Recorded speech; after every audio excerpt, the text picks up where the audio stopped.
आर्य, हमारे पुत्रों में संस्कार बिल्कुल वैसे आए हैं जैसे आप चाहते थे।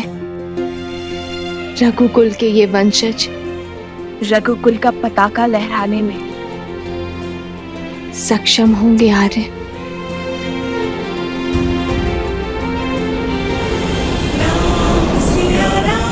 सिया राम जय जय राम, राम सिया राम सिया राम। मुझे इस धर्म संकट से निकालो सीते। सिया राम।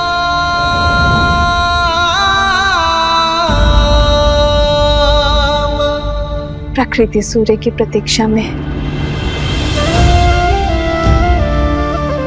वो एक किरण जो अपने प्रकाश से उन्हें जीवन देती है, सोए हुए मन में ऊर्जा भरती है।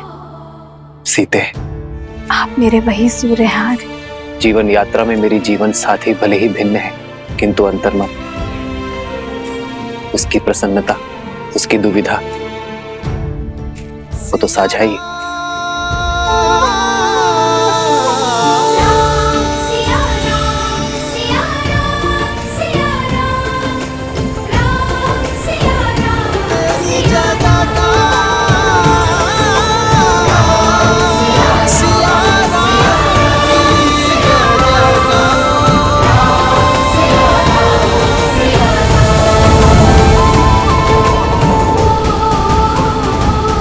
कैसे कैसे भूल गया मैं सीते कि अंतर हमारी देह में है, किंतु हमारा मन तो साथ ही है।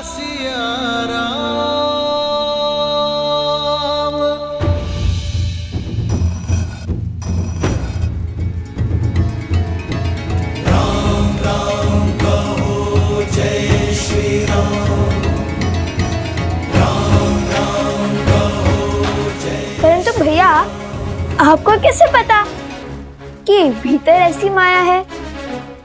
जब मार्ग में कोई रोकने वाला ना हो तो समझ जाना चाहिए कि कोई आपको वही लाना चाहता है। गुफा के प्रवेश द्वार पर न कोई सैनिक या फिर कोई सुरक्षा न देखकर मुझे कुछ अनिष्ट प्रतीत हुआ।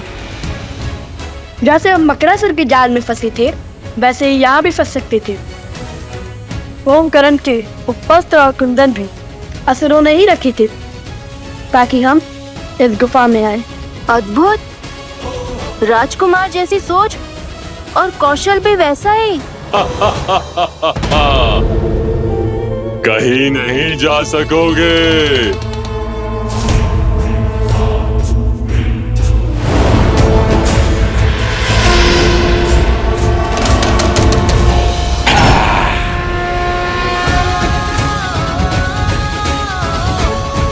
राम नाम के समक्ष कोई असुर शक्ति टिक नहीं सकती।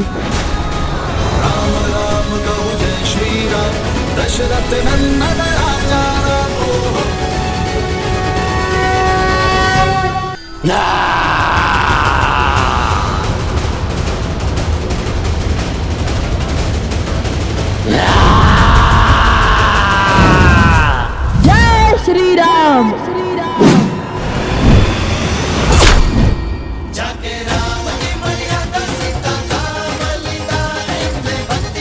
अद्भुत भैया।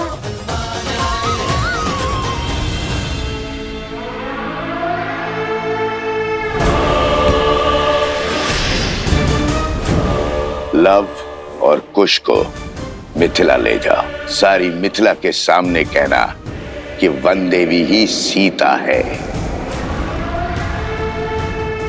क्या हुआ? तुम्हें कुछ कहना है?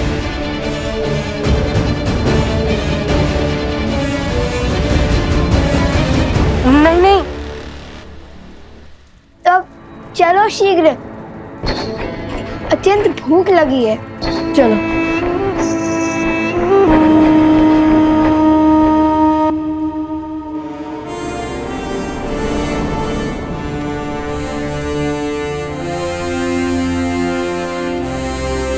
अश्वमेध यज्ञ की तैयारी आरंभ की जाए।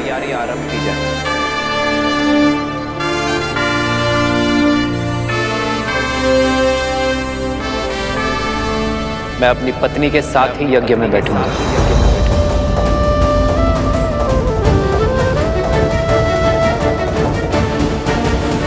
अर्थात भैया दूसरा विवाह करेंगे।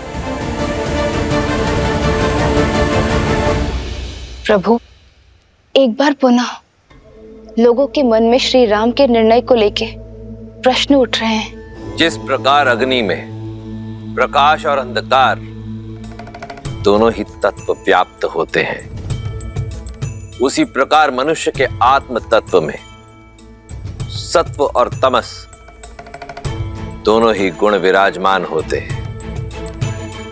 जहां एक और सत्व प्रकाश और संतोष का द्योतक होता है, वहीं दूसरी ओर तमस अंधकार और असंतोष का प्रतीक है।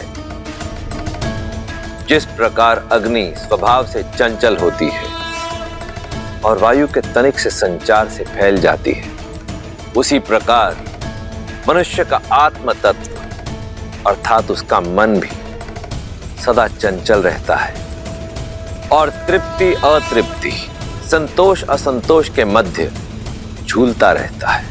किंतु समाज में स्थिरता लाने का कोई तो उपाय होगा ना महादेव?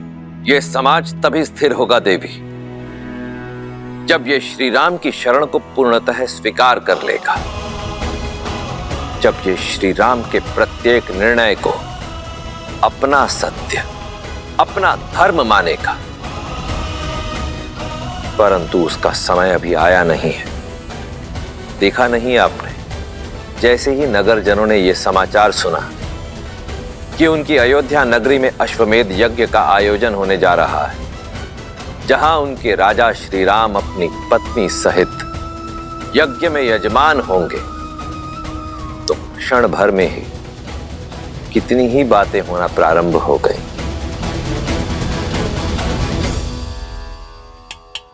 क्या कह रहे हो? जैसे इस मटके की टंकार कहती है कि ये खरा है, वैसे ही मेरी बात भी 100% सत्य है। महाराज राम ने भरी सभा में घोषित किया है वो यज्ञ में अपनी पत्नी के साथ बैठेंगे। आप सही कह रहे हैं। लगता है राजकुमारों ने महाराज को दूसरी विवाह के लिए मना लिया है। वैसे उचित ही हुआ है। समाज में ना पत्नी के बिना घर पूरा होता है, ना महारानी के बिना राज्य। उचित ही कह रहे। ये लो बंधु। सुनिए, भोजन तैयार है, आइए भोजन कर लीजिए। अरे भाग्यवान, भोजन छोड़ो, पेट तो हमारा बातों से ही भर गया। तुम नहीं जानती, समस्त नागरिकों में चर्चा है महाराज श्री राम दूसरा विवाह करने जा रहे हैं। क्या? फिर से कहो। हाँ, अपने कानों से सुनकर आई हूँ। महाराज राम विवाह करने वाले हैं और सुना है विवाह मत्स्य देश की राजकुमारी से करने वाले हैं। मत्स्य देश की राजकुमारी? ये तो बड़ा अशुभ समाचार है। यदि विवाह हुआ तो महारानी सीता का अपमान होगा। वही तो। कैसा अपमान? सुना है महारानी सीता इतने वर्षों से मिथिला में रह रही हैं, और तो और अश्वमेध यज्ञ का निमंत्रण देने के लिए महाराज स्वयं मिथिला जा रहे हैं। मुझे तो लगता है महारानी का त्याग और वनवास दोनों मिथ्या है, मिथ्या। प्रजा को भ्रमित किया जा रहा है।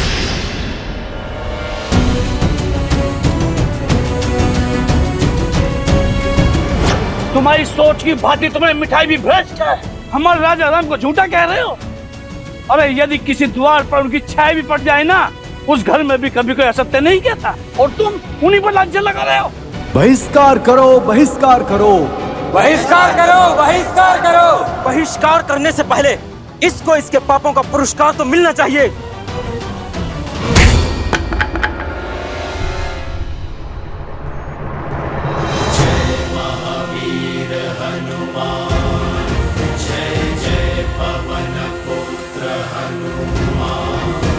क्या बात है? पहले लोप अपवाद था और अब बात हिंसा तक आ गई। बस करो। वाद विवाद ठीक है, किंतु राम राज में हिंसा के लिए कोई स्थान नहीं है। फिर चाहे वो प्रभु श्री राम के समर्थक ही क्यों ना हो।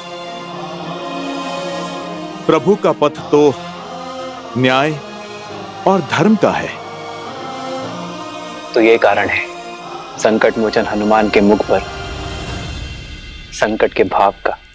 प्रभु, मैं जानता हूं कि आपने मुझे वेश बदलकर प्रजा के बीच इसलिए भेजा ताकि समाज में हो रही हर एक बात बिना किसी आवरण के आप तक पहुंचे प्रभु। परंतु प्रभु, किंतु तुम ये काज पुनः नहीं करना चाहते।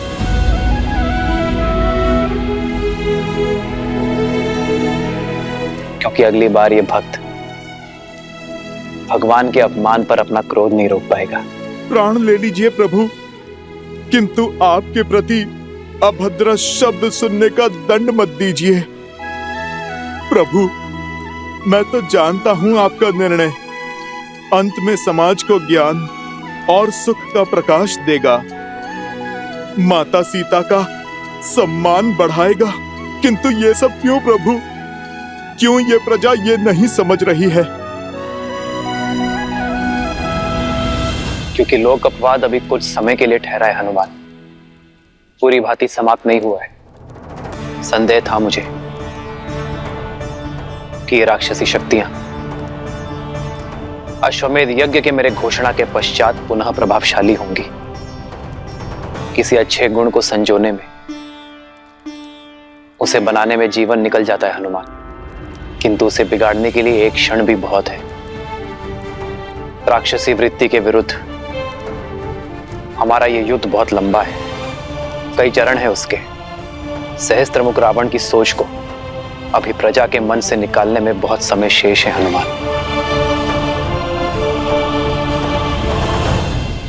बहुत।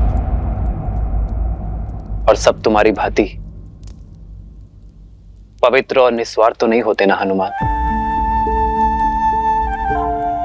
जिन पर विकारों का प्रभाव ना हो।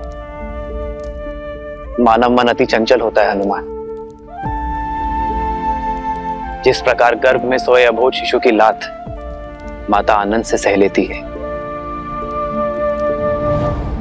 उसी प्रकार प्रजा की भूल होने पर एक राजा को क्रोधित होने का अधिकार नहीं है। यह अश्वमेध यज्ञ मेरी प्रसिद्धि के लिए नहीं, अयोध्या के कल्याण के लिए है। हमें राक्षस और राक्षसी सोच को अयोध्या से भगाना है। इस यज्ञ के पूर्ण होने पर कोई भी आसुर या आसुरी शक्ति अयोध्या में छुपकर नहीं बैठ पाएगी।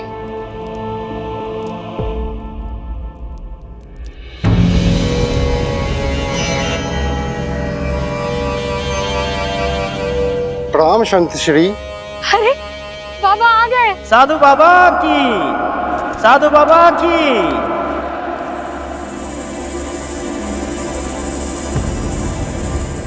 लोक अपवाद की जो अग्नि बुझ गई थी उसे फिर भड़काएंगे। तुम जो कर रहे हो करते रहो। धर्मधारी राम पुजारी बाना बाबा की जय।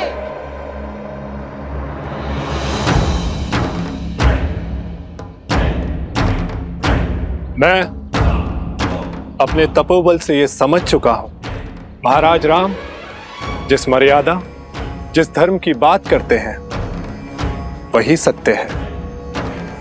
धर्म के मार्ग में अनेकों असत्य सुनाई देते हैं, दिखाई देते हैं। उससे बचने के लिए मैं आज से ये पट्टी बांधकर हर मार्ग से निकलूंगा।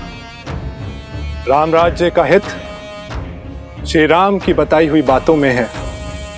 हम सब श्री राम की पूजा करते हैं क्योंकि उन्होंने धर्म के लिए अपनी पत्नी तक का त्याग कर दिया। परंतु यदि महाराज उस त्यागी हुई सीता को पुनः अयोध्या ले आएंगे तो वो त्याग नहीं, छल होगा। अब अयोध्या में उस त्यागी हुई सीता के लिए कोई स्थान नहीं।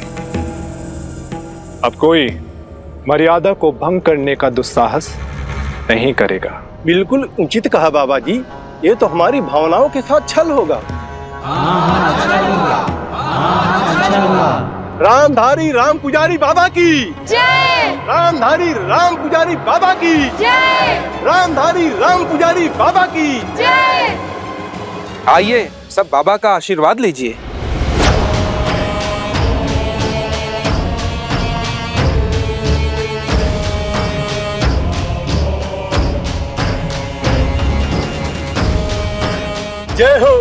जय हो बाबा की।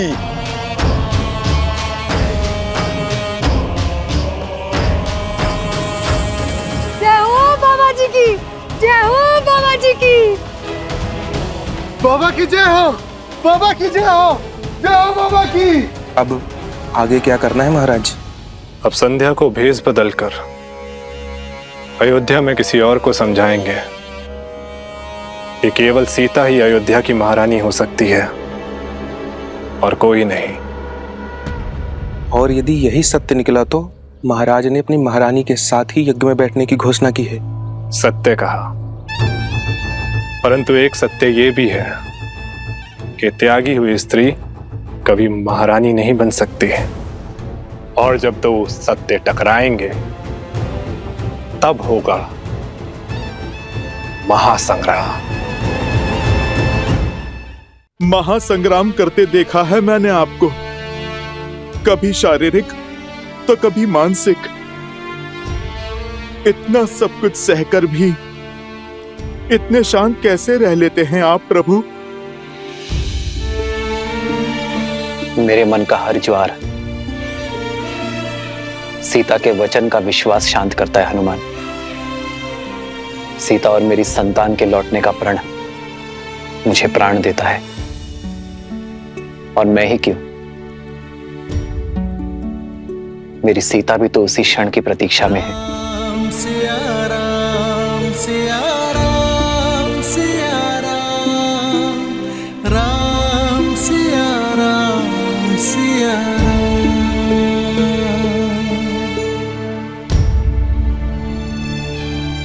चिंता ना करें वन देवी, लव कुश आते ही होंगे।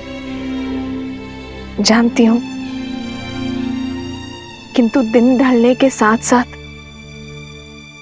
मन व्याकुल हो रहा है। लव कुश आ गए, लव कुश आ गए, लव कुश आ गए, लव कुश आ गए, लव कुश आ गए।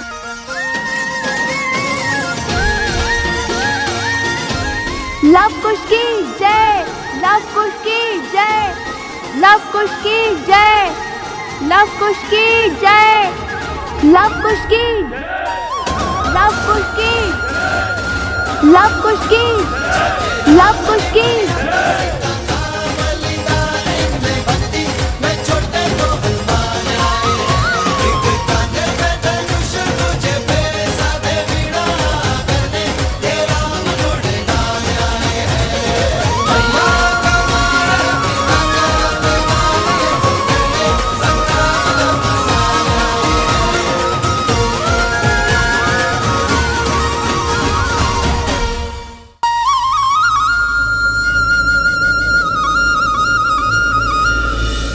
श्री राम की अर्धांगिनी सीता है वो, सीता। तुम ठीक तो हो ना सोमकरण?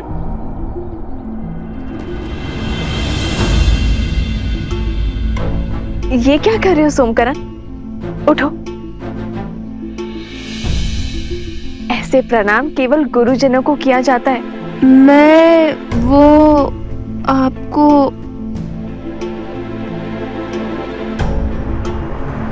ओहो, जब से राक्षसों के बीच रहकर आया है, लगता है जैसे इसका मस्तिष्क स्वयं के नहीं, उनके नियंत्रण में है। देखिए कैसे विचित्र व्यवहार कर रहा है, कुछ बोल ही नहीं रहा।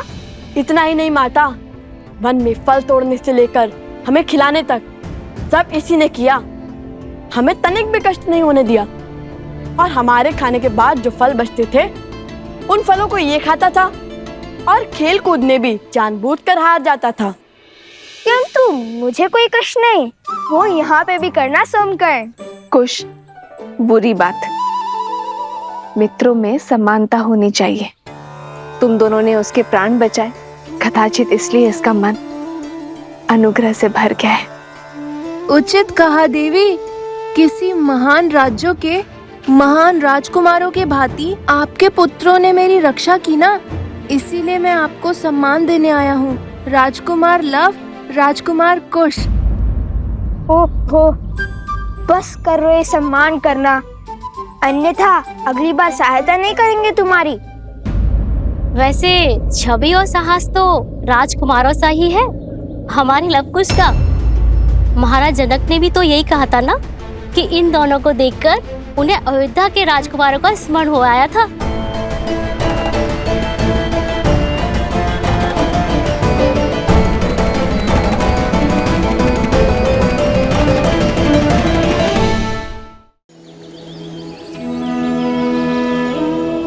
और जब मैंने उन वीर योद्धा बालकों से उनका नाम पूछा तो उन्होंने बड़े गर्व से कहा, लव कुश। लव कुश? हाँ सुने, रूप में लव कुश, किंतु स्वरूप में जैसे स्वयं साक्षात श्री राम सामने खड़े, दो तन एक मन। घास के तिनके से एक भाग कठोर और तीखा तो दूसरा भाग सरल और कोमल।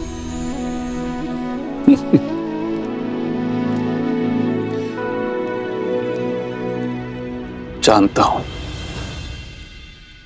इस कथा को सुनकर तुम अत्यंत व्याकुल हो रही है, किंतु बताना भी आवश्यक है, क्योंकि उन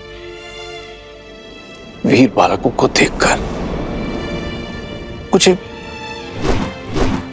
अयोध्या के राजकुमारों का स्मरण आया। और मुख, क्या उनके मुख पर आपको सीता के मुख की आभा नहीं दिखी? और उसके माथे की रेखाएं भी नहीं दिखी आपको? मैं उनकी माता से मिला, किंतु वो सीता नहीं थी। और छवि, क्या आपको उनमें सीता की छवि भी नहीं दिखाई दी? 40 वर्षों से मैंने अपनी पुत्री सीता का मुख भी नहीं देखा। अब तो उसकी स्मृति भी विस्मृत होने लगी है। आप विश्राम कीजिए, आप अस्वस्थ क्या कर रही हैं आप? आप ले चलिए मुझे, मैं क्षण भर में अपनी सीता को पहचान लूंगी। आप ले चलिए मुझे, ले चलिए। तो क्या सीता का पिता इतना अभागा है कि उसकी पुत्री सीता सामने होती है और वो पहचान भी नहीं पाता? मैं वन देवी से मिला हूं। आप कहीं नहीं जाएंगे, आप विश्राम कीजिए, आप अस्वस्थ हैं। अस्वस्थ हूँ, जब से मेरी पुत्री चली गई है। मैं क्षण भर में उसे पहचान लेती। आप उन ऋषि कुमारों को खोजने के लिए 8 दिशाओं में अपने सैनिकों को भेज दीजिए। मैं उन्हें देखते ही उनके अस्तित्व का पता कर लूंगी। आप कुछ कीजिए ना।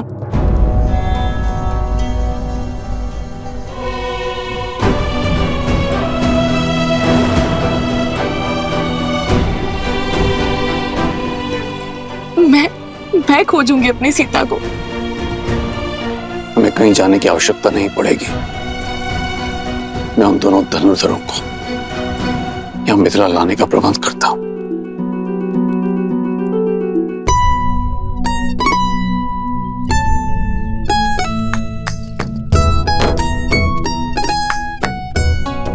लव भैया, अभी तो स्वच्छ किया था, विशेष तुनीर को लेकर क्यों बैठ गए?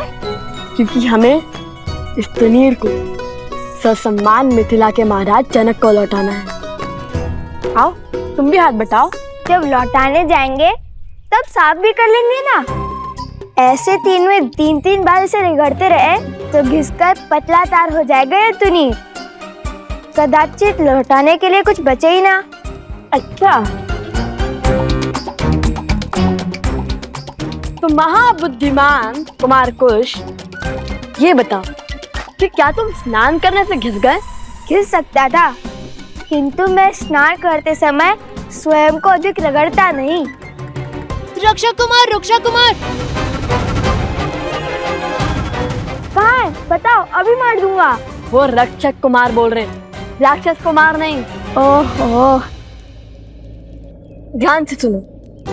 अगली बार यदि तुमने मुझे राजकुमार या फिर रक्षक कुमार या फिर कुछ भी ऐसा कहा तो मैं गुरुदेव को कहूँगा कि तुम्हें बुद्धि के लिए कोई औषधि दे। क्षमा रक्षक, भूल हो गई।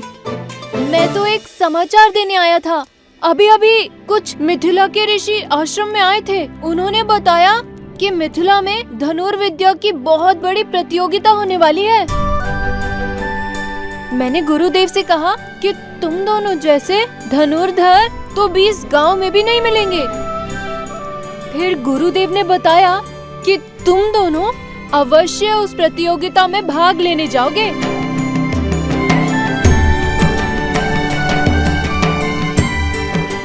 अब केवल भगवान वाल्मीकि की आज्ञा शेष है। लो, महाराज जनक को सुनील लौटाने का अवसर मिल गया। हम मिथिला जाएंगे भैया। अवश्य जाएंगे। तो रुक क्यों गए? सुनील स्वच्छ करते हैं, अन्यथा मिथिला नरेश कहेंगे कि भेंट को सम्मान से नहीं रख पाए हम। हाँ अवश्य।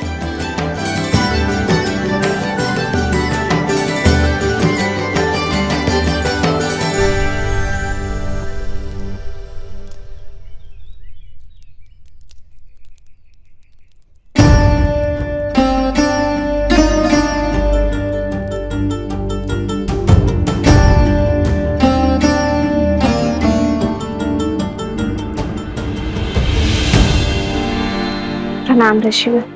कल्याण हो। शब्दों में नमन, किंतु मुख मुद्रा में मनन। वन देवी, सबसे पहले तो मेरा धन्यवाद स्वीकार कीजिए। आपके पुत्रों ने मेरे भाई सोमकर्ण को बचाकर हम पर बड़ा उपकार किया है। अपने मित्र की सहायता करना उनका कर्तव्य था, और फिर लवकुश अपने गुरु भाई को अकेले संकट में कैसे छोड़ सकते थे। अवत्सरा, तुम ऋग्वेद के ज्ञाता हो। शिष्यों को मंदिर में ले जाकर पाठ आरंभ करो, मैं आता हूँ। जो आज्ञा ऋषिवर। चलो। बताइए वन देवी, क्या समस्या है? मिथिला स्वयं जाना आवश्यक है प्रभु। केवल निमंत्रण ही तो है, कोई भी जा सकता है। नहीं आर्यसुमन, मिथिला जाने का कारण केवल निमंत्रण नहीं है। मिथिला मेरी प्रतीक्षा कर रही है। सीता के साथ जो हुआ उस पर मिथिला ने कोई आपत्ति नहीं की।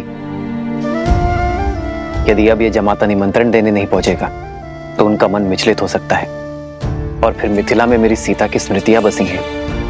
मिथिला की वो गलियां, वो आंगन, वो बाग, वो उपवन, वो सभा मैं पुनः देखना चाहता हूं आर्यसुमंत। जहां मेरी सीता पली बढ़ी, जहां मैं उससे मिला। वर्षों से मैंने मेरी सीता को नहीं देखा है। उनके माता पिता का आशीष लूंगा तो मेरे मन को थोड़ी ठंडक पहुंचेगी। प्रभु, मेरी भी प्रबल इच्छा है वहां पर जाने की। मेरी तो सदा से ही इच्छा थी उस पावन भूमि को देखने की जिसने इस संसार को और मेरे प्रभु श्री राम को माता सीता दी। प्रभु, आपके आशीर्वाद से आज ये मेरा स्वप्न भी पूरा हो जाएगा। ये कोलाहल कैसा है? प्रभु, मैं देखता हूं।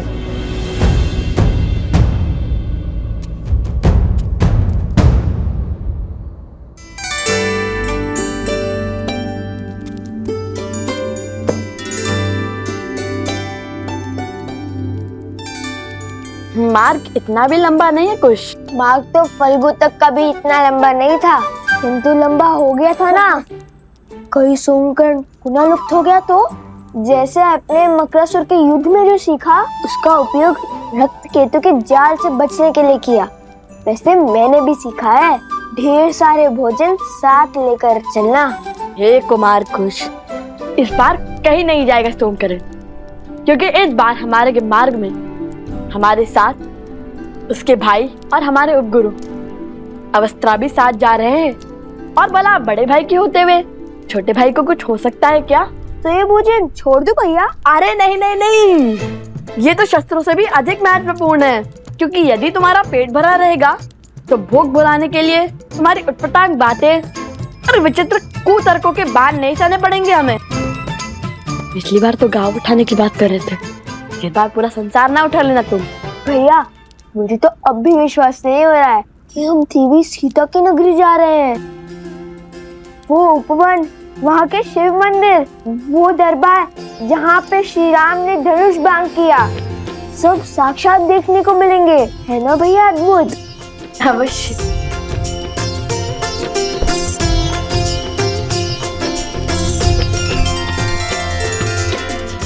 जो आपका कार्य है आप वो कीजिए और नीति को अपना कार्य करने दें।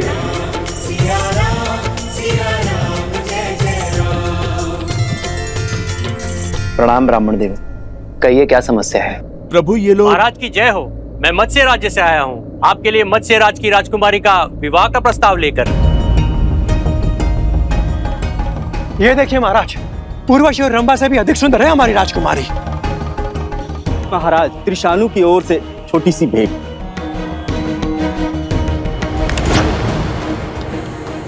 हमारे महाराज तो धन के साथ आपको अपने राज्य का चौथा भाग भी देने के लिए सज्ज है श्री राम।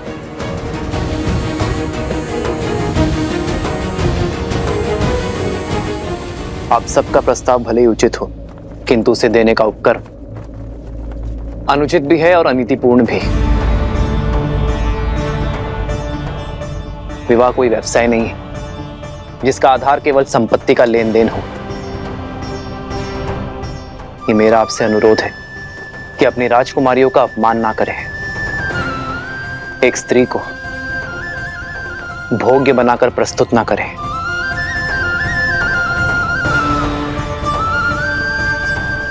अपना वर चुनने का अधिकार केवल स्त्री का होता है। अपनी राजकुमारियों का स्वयंवर आयोजित कीजिए। यदि मेरे विवाह की इच्छा होगी तो मैं स्वयंवर में भाग लेने अवश्य आऊंगा। धन्य है आप श्री राम, आपके शब्दों ने हमें हमारी भूल का आभास करवाया। आपके आदेश का पालन अवश्य होगा। धन्यवाद। आप सब बड़ी दूर से आए हैं, कुछ दिनों के लिए अयोध्या में विश्राम आदि करके ही लौटिएगा। आज्ञा दे।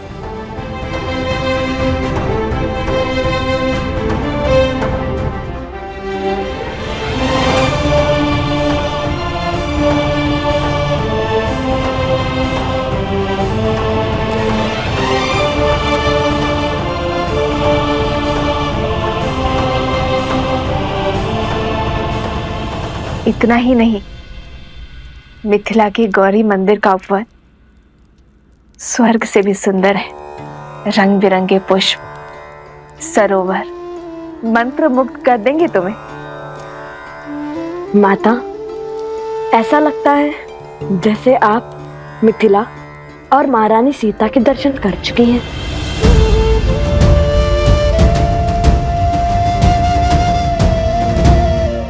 हाँ हाँ, बालपन में गई थी मिथिला, कुमारी सीता को भी देखा था। जानते हो, ज्ञान की नगरी कहलाती है मिथिला। जब हम तुनील लौटाने महाराज जनक से मिलेंगे तब हम उन्हें बताएंगे कि हमारी माता महारानी सीता की सखी थे। महारानी सीता की नगरी देखने के लिए रहा नहीं जा रहा मुझसे तो।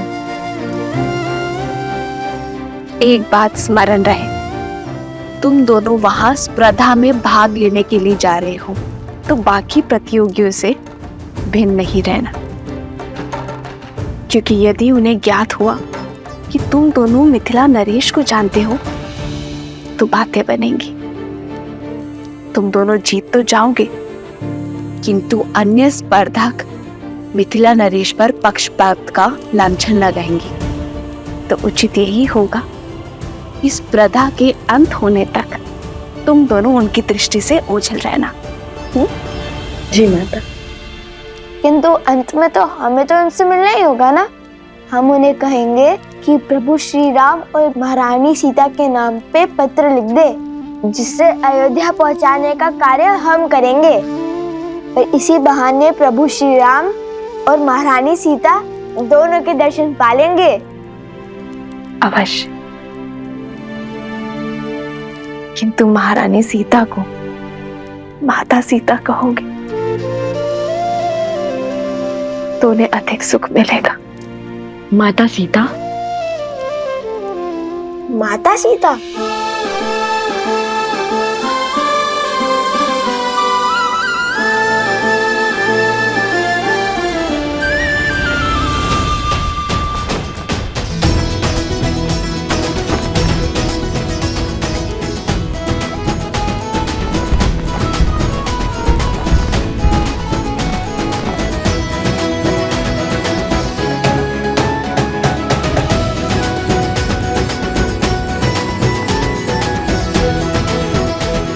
ठीक है भैया, कितना भव्य आयोजन लगता है। कहाँ से लोग इस प्रतियोगिता में भाग लेने आ रहे हैं। माता ने जैसे बताया था बिल्कुल वैसा ही है मिथिला का प्रवेश द्वार।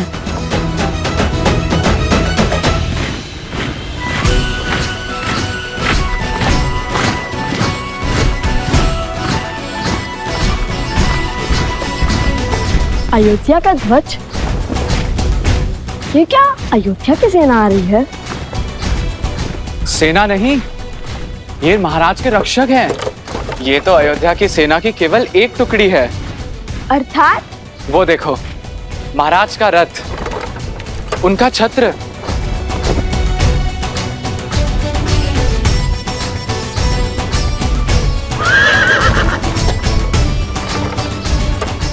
अद्भुत, ये तो श्री राम का रथ है। लगता है श्री राम के दर्शन यहीं हो जाएंगे, आनंद आ जाएगा। हम उन्हें बताएंगे कि हम उनके सबसे बड़े भक्त हैं। कहाँ है रथ?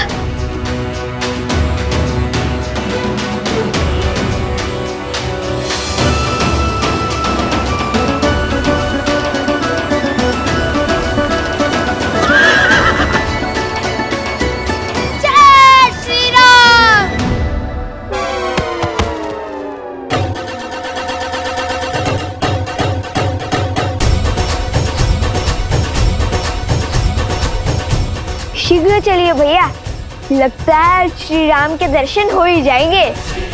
अवश्य।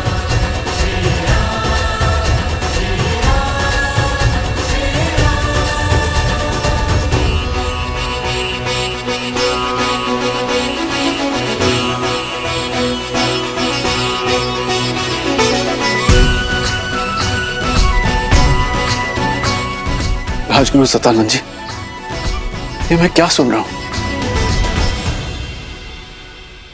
क्या ये सत्य है कि श्री राम जी स्वयं मिथिला पधार रहे हैं? 100% महाराज, ये रक्षक टुकड़ी अयोध्या नरेश महाराज श्री राम की है, जो सदैव महाराज की यात्रा के साथ ही होती है। और मुझे ऐसा प्रतीत हो रहा है कि ये आपको अश्वमेध यज्ञ हेतु आमंत्रित करने आ रहे हैं।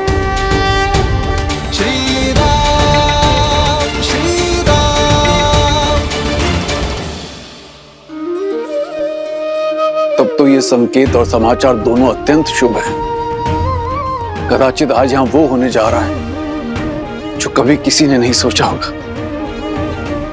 भ्राता कुशाध्वज, अयोध्या नरेश के विशेष स्वागत का प्रबंध किया जाए और कोई ये ना भूले कि वो हमारे जमाता भी हैं। क्षमा महाराज, किंतु मिथिला की राजकुमारी आपकी पुत्री का त्याग करने वाले का कैसा स्वागत सत्कार।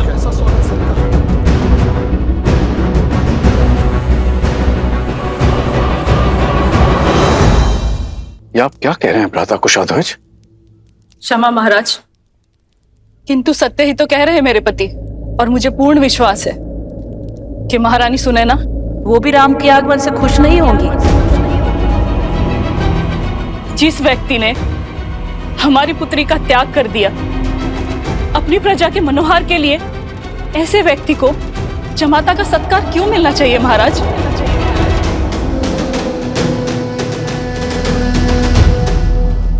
उचित कह रही हैं देवी चंद्रभागा। महाराज अयोध्यापति को किसी विशेष स्वागत का अधिकार नहीं है।